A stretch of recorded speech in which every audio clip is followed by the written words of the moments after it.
timing of the Russian overture to Donald Trump Jr. in June of last year again raises the question of what the president knew and when he got to know it. Let's take a look at the timeline.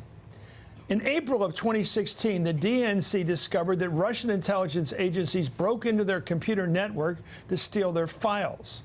On June 3rd, intermediary Rob Goldstone offered Donald Trump Jr. dirt on Hillary Clinton, which he described as part of Russia and its government support for Mr. Trump.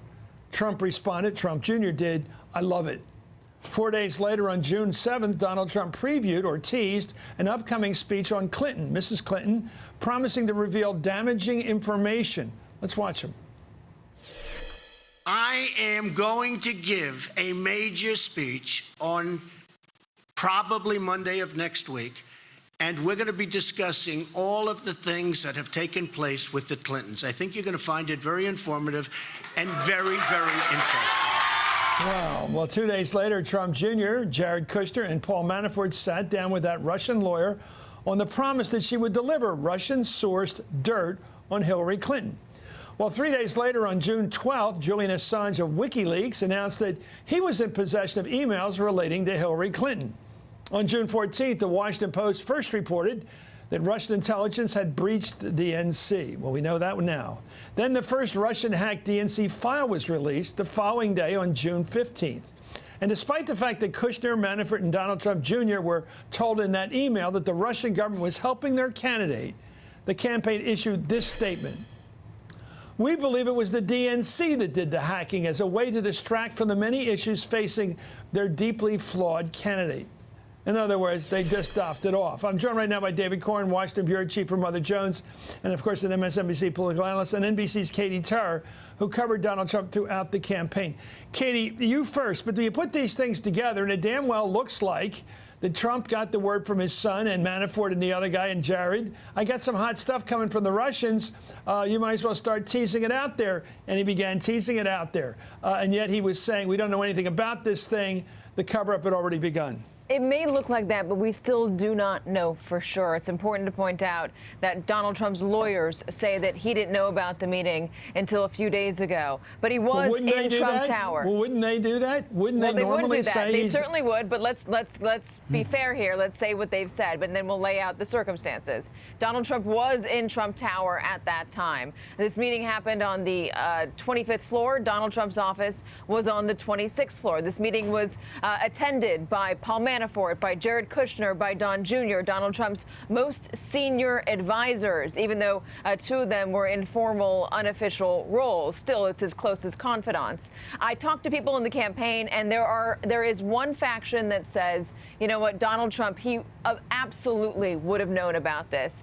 And there's another faction that says, you know what, maybe he did not know about this. He wasn't detail-oriented. They could have kept this from him. You're going to have to decide for. You're going to have to decide. Is excited to find out the Russians have some dirt on Hillary. He says, I love it. No and doubt. And he obviously wants to impress his father. Every son does. Listen, and he didn't tell him? No, well, that's the big question. A lot of people will say, how could he not have told his father? Robert Mueller is going to get to the bottom of that, certainly. We just don't have any concrete proof that happened right now. Reportage on that. No, discretion. But let me ask you, I want to go to Corn on this, because I just want to keep this balanced for those who are skeptical about this.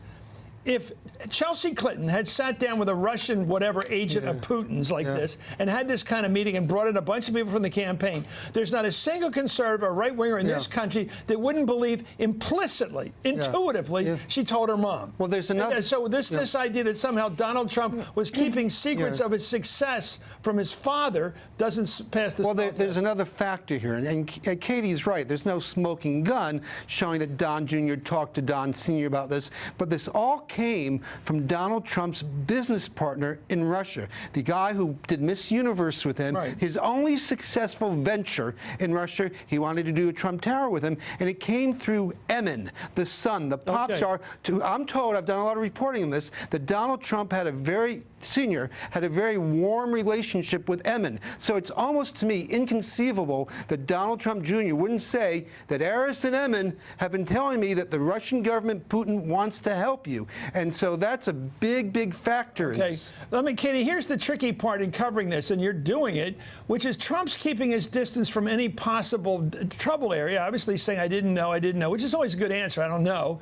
At the same time, he's signing off on a definition of what happened in that meeting. So he's saying, I don't know anything about the meeting, and then he's saying, let me see the paper that describes what happened in that meeting so I can sign it or not. That doesn't square. Hey, listen, it's problematic, absolutely. The fact that they've changed their story or evolved their story on what exactly happened in this meeting could be potentially problematic as well. Here's what we know from the campaign at that time, Chris. It was debilitated by infighting. Everybody was trying to get more influence. There was a power struggle. It was a do whatever it takes environment. And that's what Donald Trump has bred over the years. I was talking to one advisor of Donald Trump's, one longtime partner of Trump's, and he was telling me that he would have gone to hell and got a sunburn in order to help Donald Trump. And that is not something that is unique to this person. Donald Trump has always demanded a lot from those who are around him. And a lot of those people who refused to deliver on anything, absolutely anything, got pushed out. And at the time, Paul Manafort was trying to do anything that he could to get power, to take over, to push Corey Lewandowski out.